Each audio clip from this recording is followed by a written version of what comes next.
un ser humano. No voy a hacer nada. Pero vamos un balde con agua para tirarle de aquí. La conmoción, los gritos desesperados de los vecinos del barrio Yungay al ver cómo ardía el cuerpo de un joven destrozado por artefacto explosivo. Sergio Landskron moriría horas después. Hoy tenemos un completo informe. Histórica y millonaria multa por colusión contra Super Pollo Aristía y Don Pollo. Es el cartel más grande que se ha desbaratado, afirma el fiscal. Y la Armada lo llamó a retiro por sobrepeso, pero ahora la justicia ordena pagarle 20 millones de pesos. Exmarino pesaba 106 kilos.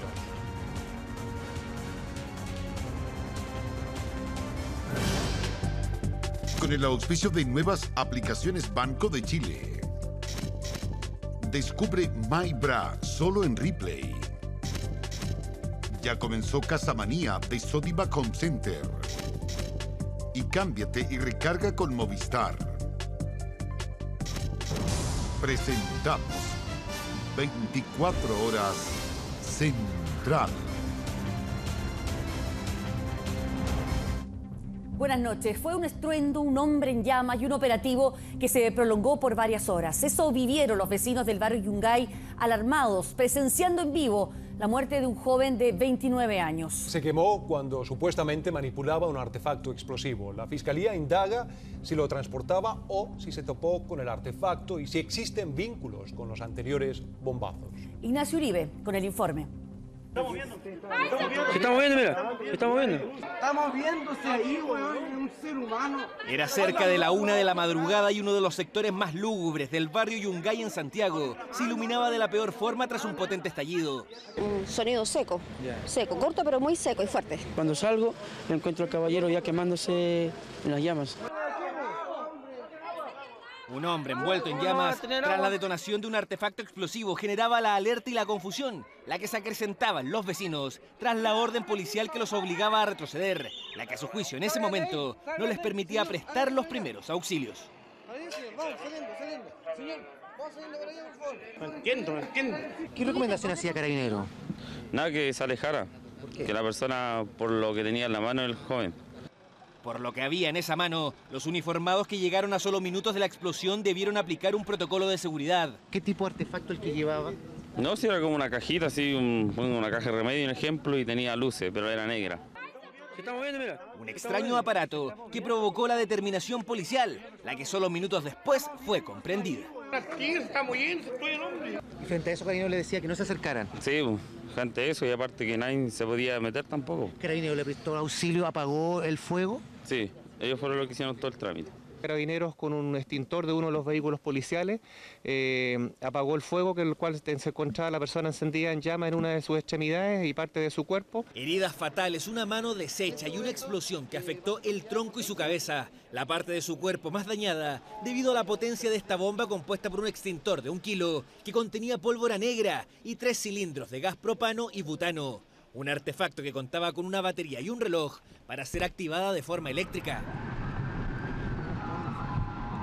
Luego de asegurarse que otra bomba no estallaría, se inició el recorrido a la asistencia pública, donde nada se pudo hacer debido a la importante pérdida de masa encefálica, de quienes ahora aún no era identificado. No fue a pabellón porque se evaluó en nuestra unidad de emergencia y dada la gravedad del paciente se descartó cualquier posibilidad de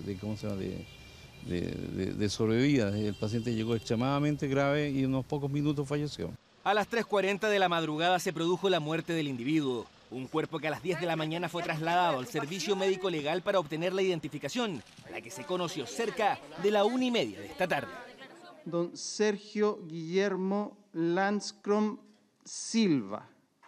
No se puede establecer hasta este minuto si la persona fallecida era la persona que habría colocado el artefacto en el lugar o habría sido un transeúnte que casualmente iba pasando por el sector.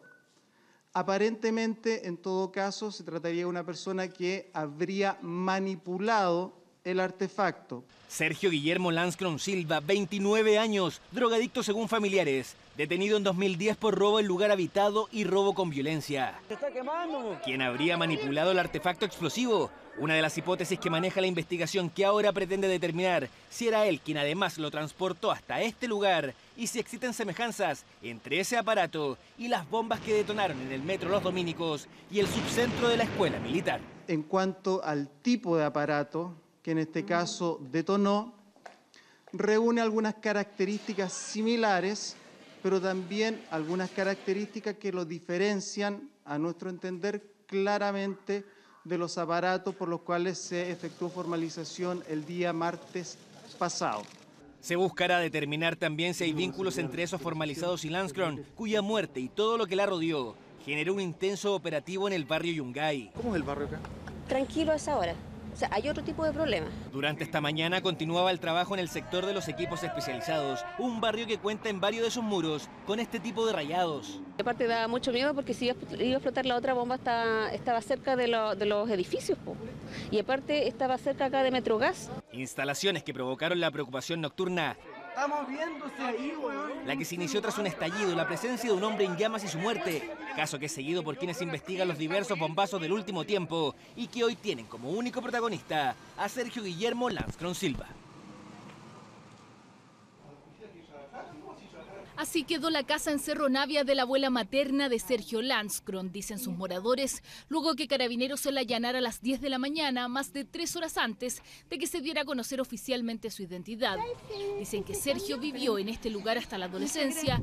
No fue la única vivienda registrada por la policía, también lo hicieron aquí, el hogar de su abuela paterna en la misma comuna. Todos los familiares coinciden en que Sergio hace años convivía con una adicción a las drogas. Era chiquito, era muy bonito, muy tranquilo. La mala junta después. Estaba desaparecido, algo habitual en él, dicen sus cercanos. Incluso vivía en la calle. Para ellos, él fue la víctima del bombazo. Uno de sus 3 hermanos incluso asegura que no tenía vínculos con movimientos anarquistas. Él o vio un bolso en la calle y quiso acercarse a revisar qué tenía, porque como él era de la calle necesitaba plata para comer y para su consumo de drogas. Y la otra opción es que quizás llegaron algunos tipos, lo vieron a él, al ser de la calle, quizás le ofrecieron plata, le dijeron toma tanto por dejar este aparato allá. Cuentan que estuvo detenido luego de asaltar a una anciana. En sus antecedentes se registra condenas el 2008 por robo en lugar habitado y el 2011 una pena de 5 años y 1 día por robo con violencia, pero también tenía prontuario por hurto y drogas. Cayó en el flagelo de la droga a sus 15 años y hasta la fecha fue un dependiente de pasta base. Su familia siempre le brindó la ayuda, pero lamentablemente fue más fuerte su adicción. Lo único que sé es que venía saliendo de la cárcel, que había cumplido condena y que había aprendido una profesión y que ya le faltaba por el mes de septiembre iba a salir y que iba a salir a trabajar.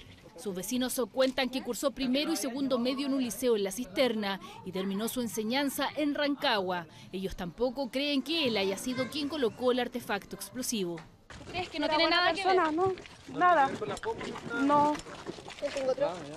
¿La mamá de él trabajaba cuidando enfermos? Sí.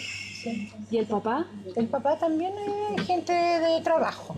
Son todos gente de trabajo. De la construcción, parece. Sí, la construcción. La casa de los padres de Landskron se ubica en una villa contigua a la población donde vivían Juan Flores y Natalie Casanova, 2 de los imputados por los atentados en el subcentro del metro Escuela Militar y Los Dominicos. Sin embargo, según fuentes de la investigación, su nombre no figuraba entre los investigados por casos de bombas. Es simplemente una víctima de lo que pudo ser y lo demás.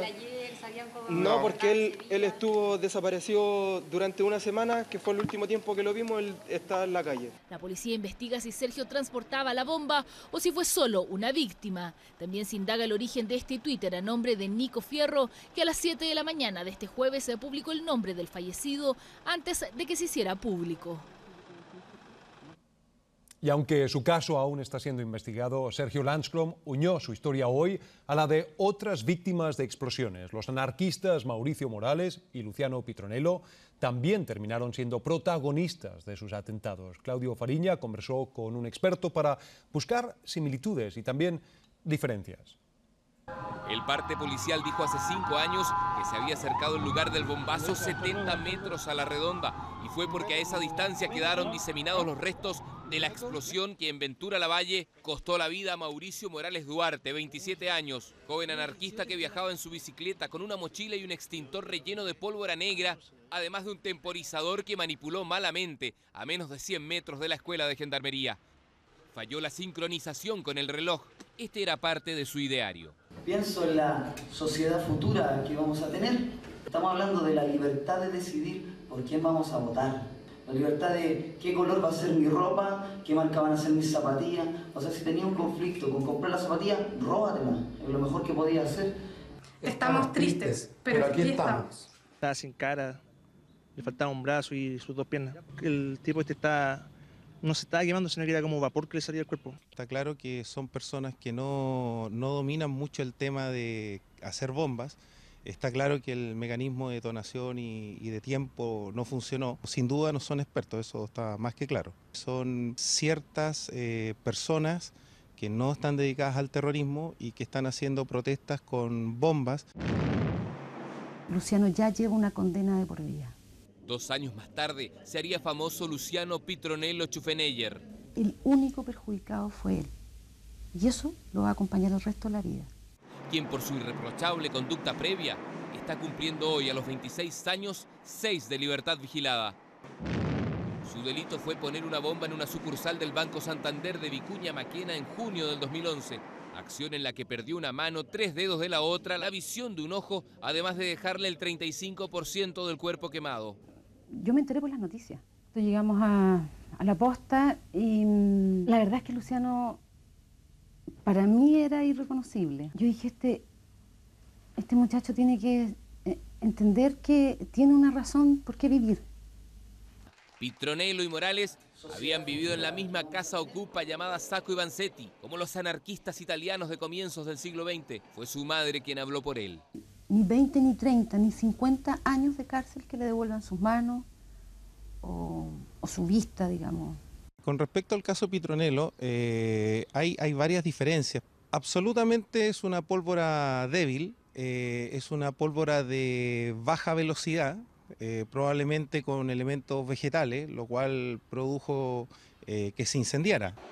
Según los expertos, la bomba del barrio Yungay llevaba además de propano, gas butano, ese que es líquido y frío, como el que usted ve en un encendedor transparente. Ese gas puede haber mojado la pólvora, haciendo que la carga explosiva no fuera tan violenta en energía como los bombazos anteriores. Una reacción similar a lo que pasa cuando mojamos con saliva la cabeza de un fósforo para hacer más lento el encendido, generando así una combustión más que un desperdigamiento.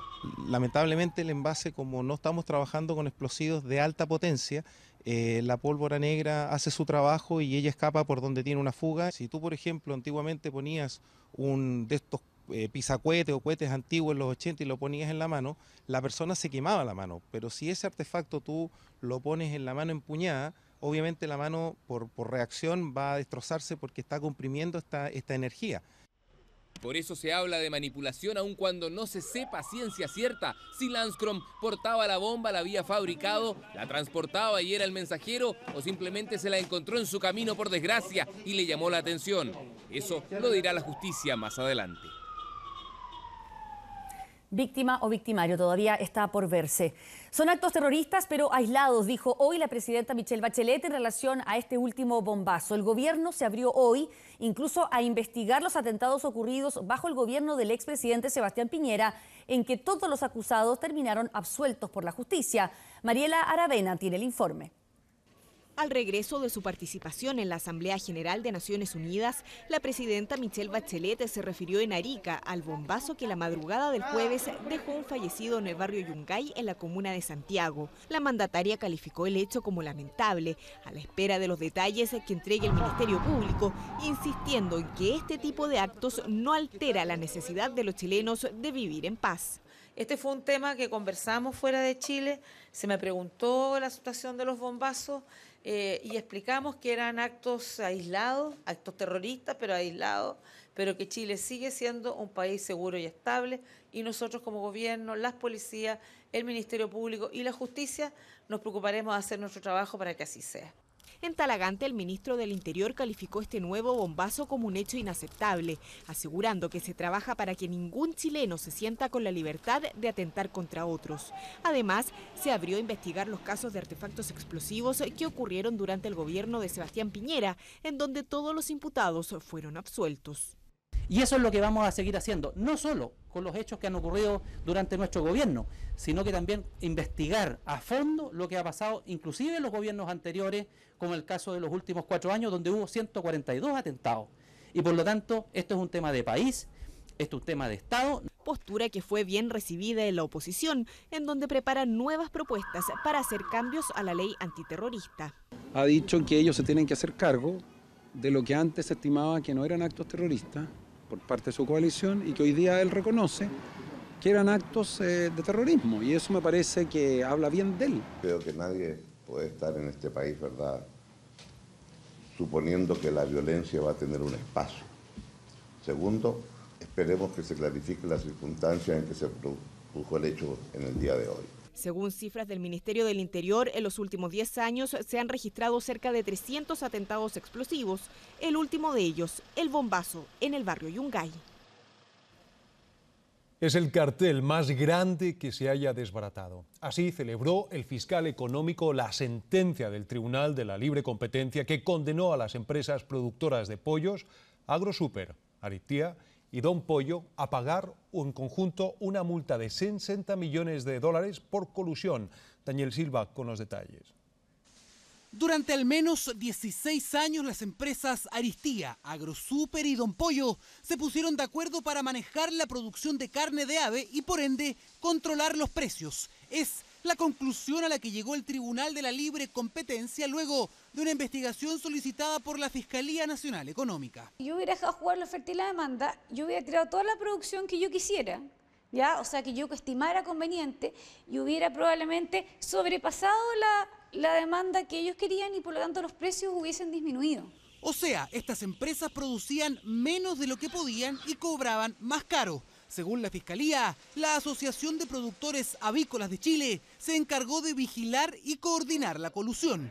Después de 4 años de investigación, el tribunal multó a Aritia y a Agrosuper a pagar la máxima multa permitida, es decir, 25 millones de dólares cada una. La multa de la empresa Don Pollo fue menor en proporción a su tamaño. Este es el fallo con un monto más alto en la historia de Chile en materia de libre competencia. Junto con eso, la justicia determinó, por primera vez, la disolución de la asociación gremial que los agrupaba. Nosotros no estamos de acuerdo con la decisión del tribunal. Lo que sí, tenemos un plazo para reclamar y presentaremos los recursos en las oportunidades correspondientes. Tanto la empresa Aritia como Agrosuper rechazaron el fallo. Ambas empresas adelantaron que intentarán revertir esta decisión en la Corte Suprema. Nosotros estamos obviamente preparados para ir a la Corte Suprema y ahí si se confirma, ellos tendrán que acatar lo que se establece en el fallo. 60 millones de dólares de multa en total, un castigo que de concretarse representaría solo una parte de las ganancias que habrían obtenido las empresas coludidas. Es ejemplificador de todas formas porque es lo máximo.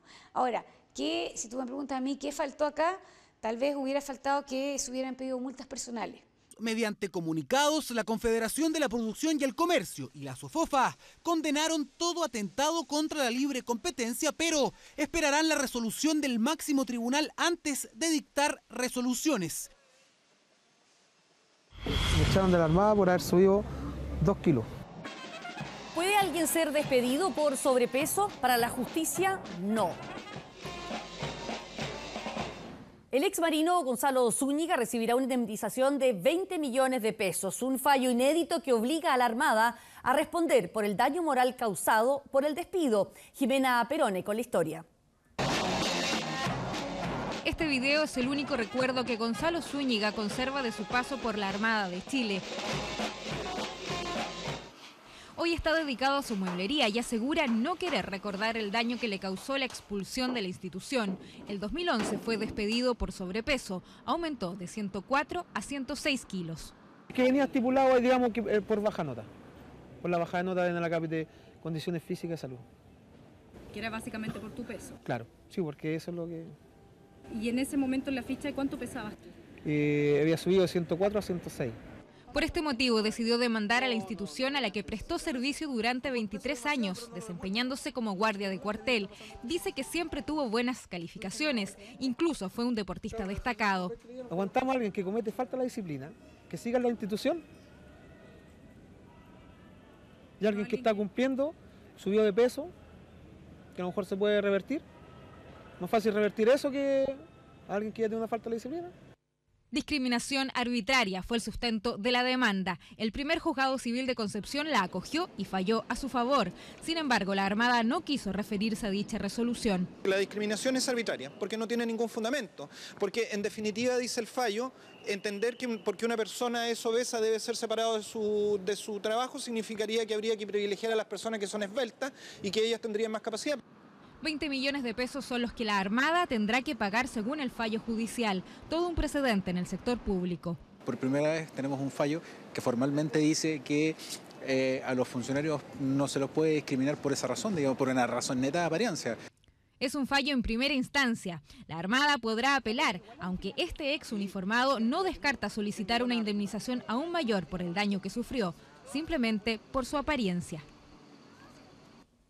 Y a propósito de los atentados, ¿se ha preguntado cuántas cámaras graban su rutina diaria o qué momentos de su vida están registrados en video? Desde que salimos de nuestra casa estamos siendo monitoreados. Sus huellas o las mías quedan impresas cuando caminamos por la calle, pagamos el metro o pasamos por una autopista. ¿Qué tan observados estamos? ¿Existe legislación al respecto? Francisco Moreno, con el informe. En nuestros trabajos, en la micro, en el metro, incluso en el ingreso a nuestras casas, siempre estamos siendo registrados por las cámaras de seguridad sin darnos cuenta. Están en todas partes, siguen nuestros pasos, captan la vida diaria de cada uno de nosotros. No puedo estar ya tranquilo y esta patología, que seguro de hecho lo debe ser, deben tenerla muchos chilenos. Yo siento que mientras quienes administren las imágenes sean responsables en el uso de esas imágenes, no hay tema. Rompe tu esquema de libertad. Hay tantas opiniones como cámaras grabando. Algunos expertos sostienen que no existe regulación sobre el tema. Mis actividades sexuales o mis actividades morales, ¿es razonable que el Estado las esté filmando si ellas no son constitutivas de delito? Y no es solo eso, dice el defensor metropolitano norte Leonardo Moreno. En la mayoría de los espacios públicos es imposible escabullirse. Aunque exista la intención de mantener en reserva nuestros movimientos, igualmente quedan registrados. Las cámaras se transforman en algo cotidiano y la cantidad de imágenes nuestras es incalculable. Depende de la circunstancia. Por ejemplo, si es vía pública yo encuentro que no es una invasión, pero si no sé, dentro de un ascensor ahí encuentro que es invasión a la privacidad. Pero ¿estamos dispuestos a que todas nuestras actividades diarias sean filmadas? Está bien por un tema de seguridad, pero ya en lugares que sean como muy privados o muy íntimos, no encuentro que es como que me estuvieran invadiendo mi espacio. Ese es el debate, la delgada línea entre lo que se considera público y lo privado. Las cámaras sirven para controlar los accesos de los edificios, también el tránsito. Están en servicios, estacionamientos, clínicas, farmacias y supermercados. No hay forma de saber cuántos dispositivos nos vigilan. Más que la cantidad de cámaras, lo que nos tiene que preocupar es el uso que le damos a las cámaras.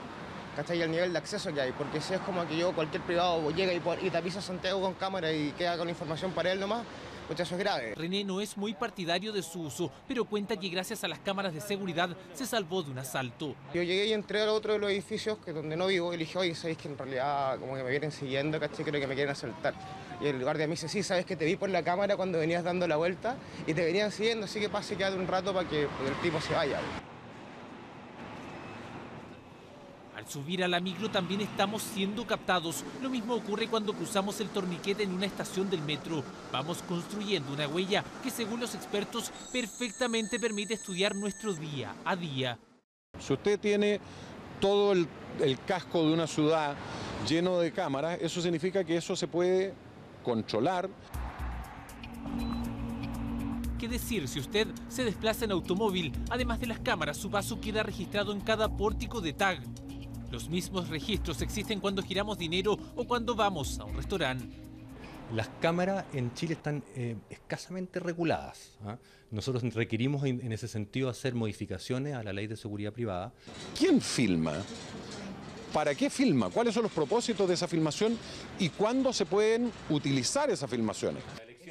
En el gobierno sostienen que el uso de las cámaras de vigilancia se justifica por ser una herramienta útil en favor de la seguridad.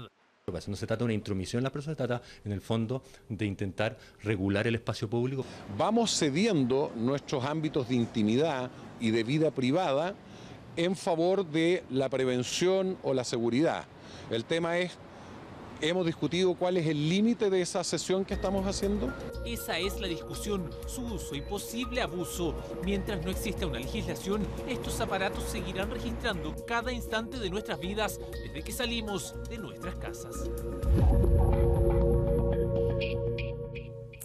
Y pasó lo que se temía. El derrame de petróleo en Quintero se extendió afectando a especies marinas. La mancha de crudo llegó al otro lado de la bahía y según expertos puede pasar años antes de que el sector vuelva a quedar limpio. Marcelo Álvarez con los detalles. Lo del miércoles no fue nada comparado con lo ocurrido 24 horas después frente a las costas de Ventanas. Primero fue la playa Las Conchitas, ahora la corriente arrastró el petróleo hacia el otro lado. 400 metros cubiertos por una espesa y viscosa capa de crudo. Un negro escenario para los pescadores y mariscadores de la zona. El acabose ya, esta cuestión se pasa de los límites. Si de aquí para atrás hemos tenido problemas de contaminación, hoy día ya esto es grave. Esto ya termina de realzar el vaso y vamos a reventar. Las autoridades lo confirman. Hay especies afectadas por el derrame de petróleo. Hay a lo menos 3 áreas de manejo que ya han sido identificadas con efectos. Hay un número importante de pescadores que va a haber interrumpida su actividad de recursos muy importantes. Son áreas de extracción de loco, erizo, lapa y huiro. El derrame llegó a las costas de la zona más industrializada del país. En el vecindario hay desde refinerías hasta termoeléctricas. Lo de ahora no es más que la guinda de la torta.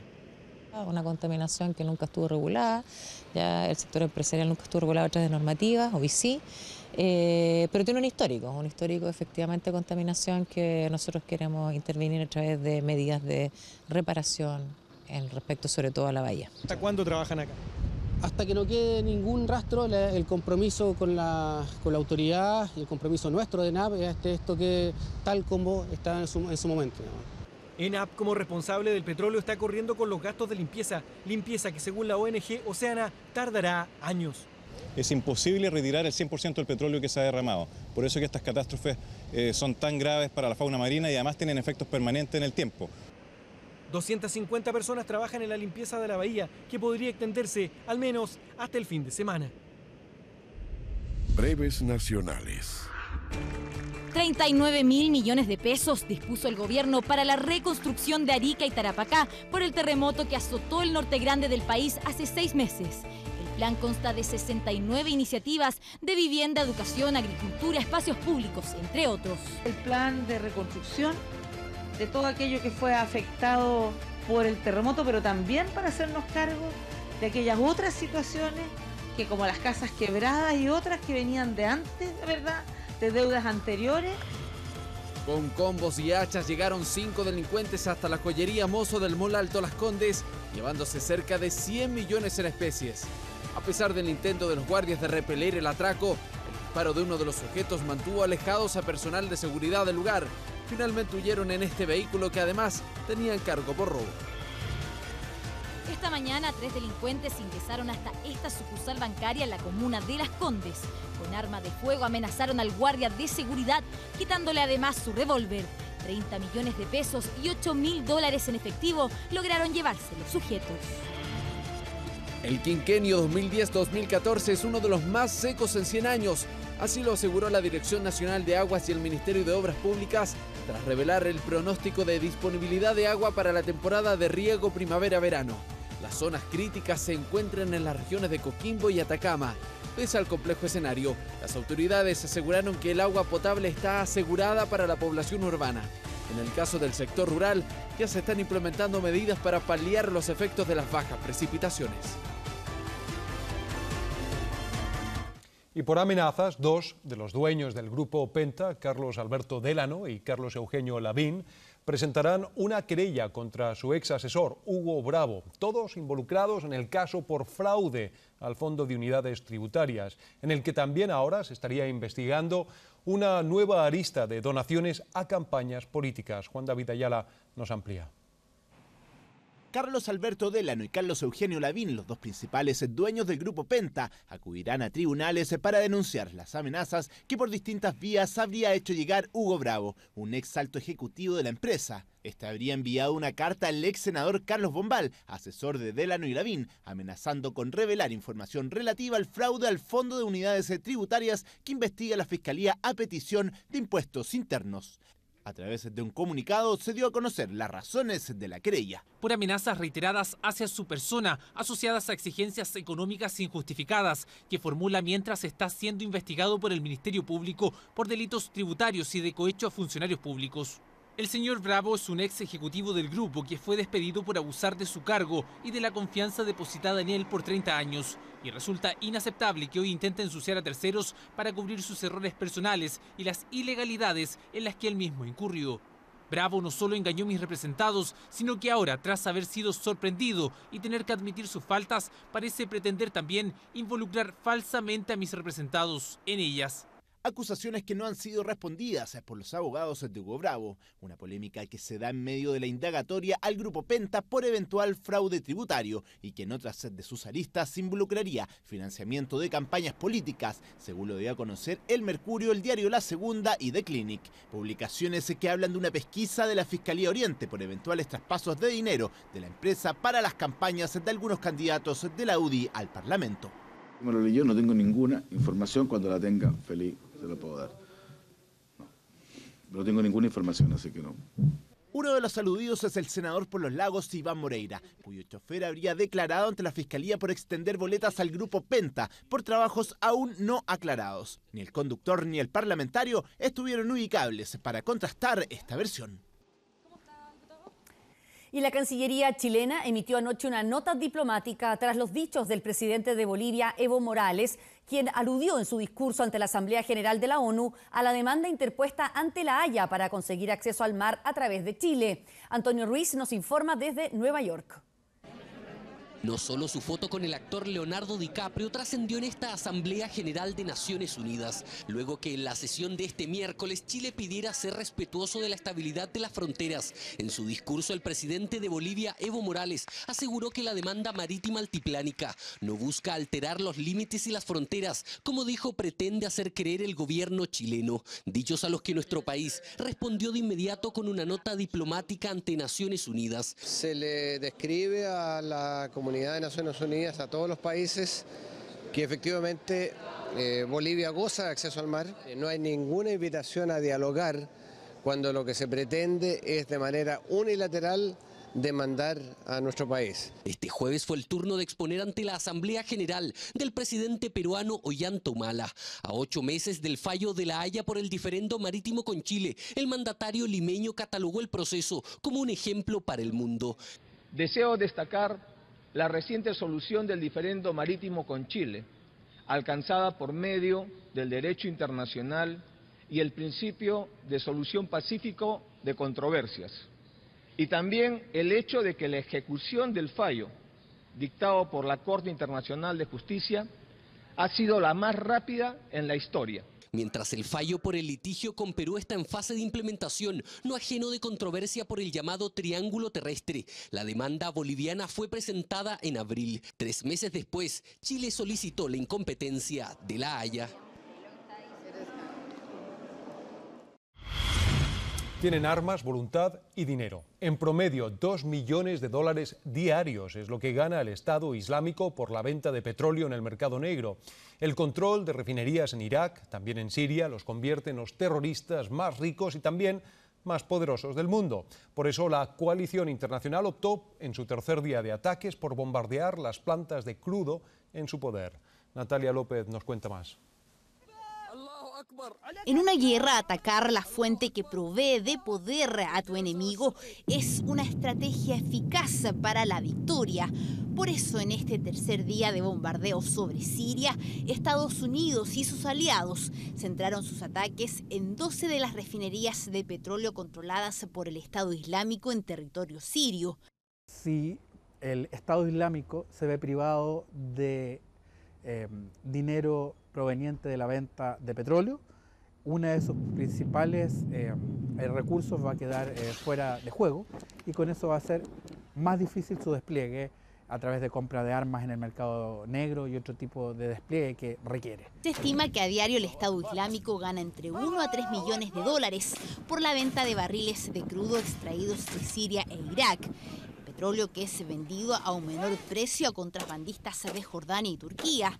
Además de las armas, el dinero también les sirve para contratar a los yihadistas que estarían planeando atentados en Occidente. Los informes de Bagdad señalan que hay redes que planean ataques en los metros de París y Estados Unidos. Son ciudadanos franceses y estadounidenses que están en Irak. En paralelo, este jueves, el FBI aseguró haber identificado al verdugo que decapitó a 2 periodistas estadounidenses y a un británico. No se quiso revelar su nombre, aunque se cree que es un ciudadano de Londres que viajó a Siria para radicalizarse. Deportes en 24 horas. ¿Qué tal? ¿Cómo están? Muy buenas noches. Y habló Iván Zamorano, 9 días después de que se conocieran públicamente los problemas económicos de sus empresas. El ex capitán de la selección chilena entregó un comunicado y dio su versión en el portal de internet elibero.cl. Reconoce que hubo errores administrativos que gatillaron esta crisis financiera. Demandas por 2.000 millones de pesos y un costo mediático y emocional altísimo. Refugiado en el corazón de su familia, Iván Zamorano salió del ostracismo y habló en exclusiva con el medio electrónico elibero.cl para explicar, entre otras cosas, por qué guardó silencio por más de una semana tras conocerse la denuncia de sus cuantiosas deudas. Es un tema empresarial, económico, y de ahí de alguna manera tenía que solucionar ese problema primero. Prácticamente tenemos la solución y lo demás, o sea, hay que mirar hacia adelante. Pero ¿qué fue lo que realmente llevó a Zamorano y sus empresas a deber 2.000 millones de pesos? En 30 segundos, el exjugador da pistas de lo que detonó la crisis. Yo nunca invertí en este emprendimiento para hacerme rico, sería absurdo pensar en eso. Y en este camino hubo algunos problemas económicos que se tuvo que hacer un aporte patrimonial, llámenlo como quieran. Se produjo un desfase de caja para que el proyecto continuara. Vino este problema y bueno, y hay que asumirlo. Lo principal para Iván ahora es solucionar el problema y ver la forma de pagar. En un comunicado, el Grupo Zamorano informó que ya está en conversación con los bancos acreedores. Me considero un emprendedor y cuando uno comienza un emprendimiento van a haber momentos de dificultad, momentos de crisis. Lo que uno tiene que hacer en ese momento es no bajar los brazos, nunca. Y es lo que yo no voy a hacer. El ídolo dice que ya sacó lecciones y lo único que quiere es volver con fuerza, tomando ahora mucho más resguardo de sus inversiones. Yo creo que hoy día, más que buscar los responsables y sentirse culpable de una situación, yo creo que para mí lo que pienso es buscar soluciones. Ante todo, estar más cerca de lo que de alguna manera son tus empresas y sobre todas las cosas hacer bien el trabajo. Bien, ya de regreso para contarles de la nómina que entregó hoy el técnico de la selección chilena Jorge Sampaoli, los jugadores que militan en el fútbol internacional. Conocemos de inmediato esta nómina y está Claudio Bravo, el arquero invicto del Barcelona, Mico Albornoz, Mauricio Isla, Gary Medel, Eugenio Mena, Gonzalo Jara, Charles Aranguis, Marcelo Díaz, Arturo Vidal. Por de la Juventus, ahí está seguido por Enzo Rocco, Eloy Gallino, Eduardo Vargas, Alexis Sánchez, Carlos Carmona, Francisco Silva, Rodrigo Millar, José Fuenzalida y Pablo Hernández, jugador del Celta de Vigo, del fútbol español. Hoy en diálogo con Radio Cooperativa le preguntaron a Jorge Sampaoli a propósito de las lesiones. Gran frase, dijo que los jugadores tienen que estar dispuestos a entrenar sobre los límites, porque eso es lo que necesita Chile. Cerró así el técnico Jorge Sampaoli. A propósito, claro, del maestro Sampaoli, Marcelo Bielsa está peleado con el presidente, reclamó que no le habían traído los jugadores que él quiso, empezó mal las 2 primeras fechas, pero se olvidó de todo aquello, está líder en el fútbol francés y los hinchas ya le dedican cánticos, los jugadores se acomodan a este estilo del loco Bielsa. ¡Bielsa!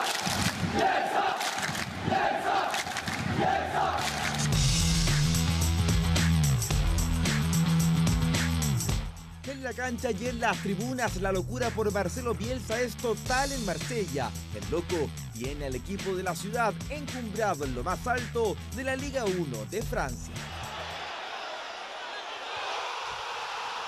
Tras un inicio dubitativo donde encajó un empate y una derrota, desde ahí el cuadro del argentino tiene solo triunfos a su haber, 5 victorias que lo tienen como líder por sobre el Paris Saint-Germain, todo a pesar de los problemas que mantiene con los dirigentes, lo que ha hecho surgir la duda sobre si renovará o no su contrato. Yo tengo un contrato de 1 año de duración y pienso dentro de ese límite. El contrato tiene una rescisión automática al año. Bielsa está inquieto principalmente porque los refuerzos que pidió no llegaron, tal como lo rescata una columna del diario británico The Guardian, además de dedicarle múltiples elogios a Bielsa y a su Marsella puntero. Ahora sí, descarga. Si usted se pregunta cómo los jugadores le entienden a Bielsa, acá está la respuesta. Se llama Fabrice Olszewski, el hombre que se ubica detrás del rosarino y le traduce todo al loco en las prácticas. Muy bien.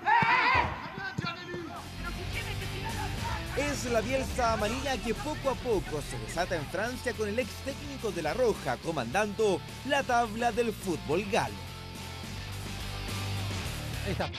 ¿Se fijaron que cada vez cuando hablan las conferencias de prensa no levanta la cabeza? ¿Se fijaron, Mónica Amaro? Bueno, cuando se presentó ahí en el Olympique de Marsella con los periodistas dijo que una vez que él aprenda el idioma francés, recién iba a levantar su cabeza y iba a mirar de frente a los ojos a los periodistas. Bueno, es consecuente con lo excéntrico. Una de sus tantas excentricidades, claramente. Una de las locuras del loco Bielsa. Gracias. Buenas noches, que estemos bien.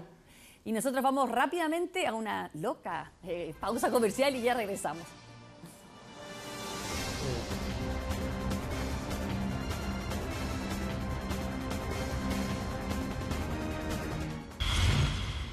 Bueno, y vamos con una novedad porque en pocos minutos comienza la nueva apuesta de TVN. Para conocer más detalles de Top Chef, vamos al contacto con Julián Elfenbein para que nos cuente más detalles. Julián, buenas noches. Así es, buenas noches Amaro, buenas noches Mónica, queridos, un abrazo gigante. Estamos aquí en el estudio 8 de TVN, en este estudio maravilloso, espectacular, con una tremenda producción donde hoy comienza la más importante, exigente, prestigiosa y famosa competencia de cocina del mundo. Esto es Top Chef. Les quiero contar que hoy día, de un casting de más de 1000 personas, hemos elegido a 15 cocineros profesionales. Todo supervisado por, ustedes ya lo están viendo en las imágenes, por un jurado de lujo, Carlos von Millenbrock, Pamela Fidalgo y el tremendo Ciro Watanabe, que van a supervisar distintas pruebas a contrarreloj, desafíos Amaro y Mónica contra el tiempo, pruebas grupales, no solo aquí en nuestro canal, no solo en Santiago, sino que en parajes increíbles de nuestro país. Como primicia para ustedes, esto casi lo digo en voz baja, una copuchita a Mónica y Amaro, en el capítulo de hoy, capítulo estreno a las 22:05 por las pantallas de TVN, puede que se vaya más de un participante. Un programa de verdad hoy día de terror en el marco de la competencia de cocina más importante y prestigiosa del mundo que llega por primera vez a Chile, de la mano de TVN. Esto es Top Chef. Y les recuerdo, 22:05, después de las noticias, después de TV Tiempo, imperdible el estreno de esta superproducción de TVN. Excelente, Julián. Te estaremos viendo. Un abrazo. Suerte esta noche, ¿eh? Y me encanta este programa, además, porque tenemos la posibilidad después de degustar. Tras el noticiario, va a cambiar nuestros hábitos. Exactamente. Vamos a empezar a comer más rico. Bueno, de esta manera despedimos esta edición de 24 Horas Central. Gracias por acompañarnos. Buenas noches.